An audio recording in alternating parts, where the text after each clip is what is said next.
करके दिया। सबका साथ सबका विकास की बात मोदी जी ने की।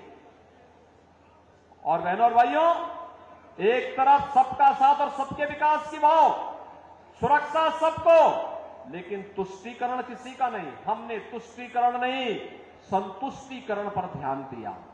और दूसरी तरफ इंडी गठबंधन में कांग्रेस और उसके सहयोगी दल हैं।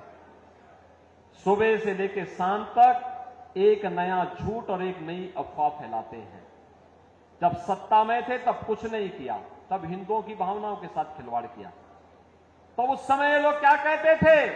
कहते थे हिंदुस्तान के संसाधनों पर पहला अधिकार मुसलमान का है। अरे कहां हमारा हिंदू जाएगा, कहां हमारा दलित जाएगा, कहां पिछड़ा जाएगा, कहां अन्य गरीब जाएगा, कहां महिलाएं जाएंगी? और ये राग अलापते थे वही। और आज बहनों और भाइयों, इनके अंदर एक और भूत सवार हो गया है। कांग्रेस ने अपने घोषणा पत्र में इतनी खतरनाक घोषणा कर दी है। अब कहती है कि कांग्रेस सत्ता में आई तो सत्ता में आने के बाद गरीबी हटाने के लिए देश के हर नागरिक की संपत्ति का सर्वे करवाएगी। सर्वे करा करके विरासत टैक्स लगाएगी। विरासत टैक्स का मतलब आपके बाप की, आपके दादा की, आपके ग्रैंडफादर, आपके फादर, जिसकी भी प्रॉपर्टी आपको मिली होगी, उस प्रॉपर्टी में से आधी प्रॉपर्टी कांग्रेस के लोग ले लेंगे और फिर इस प्रॉपर्टी को वह मुसलमानों को बांट देंगे। क्या आप इसको स्वीकार करेंगे? क्या आप इसको स्वीकार करेंगे? क्या आप पाकिस्तानियों को और मुसलमानों को अपनी संपत्ति पे कब्जा करने देंगे? क्या? अरे हरगिज नहीं। भारतीय जनता पार्टी इनको ये मौका ही नहीं आने देगी। और ये तो बात की बात आएगी सत्ता में। रामलला के कारण इनको अब किसी भी जन्म में सत्ता नहीं मिलने वाली है, कभी नहीं मिलने वाली है। क्योंकि ये चुनाव तो राम भक्तों, रामद्रोहियों के बीच में हो गया है। ये तो रामद्रोही है, हमेशा राम का विरोध किए हैं, भारत की विरासत का विरोध किए हैं।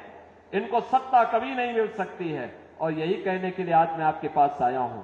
बहनों और भाइयों, आपने औरंगजेब का नाम सुना हो ना? ये मुगलों में सबसे क्रूर बादशाह था।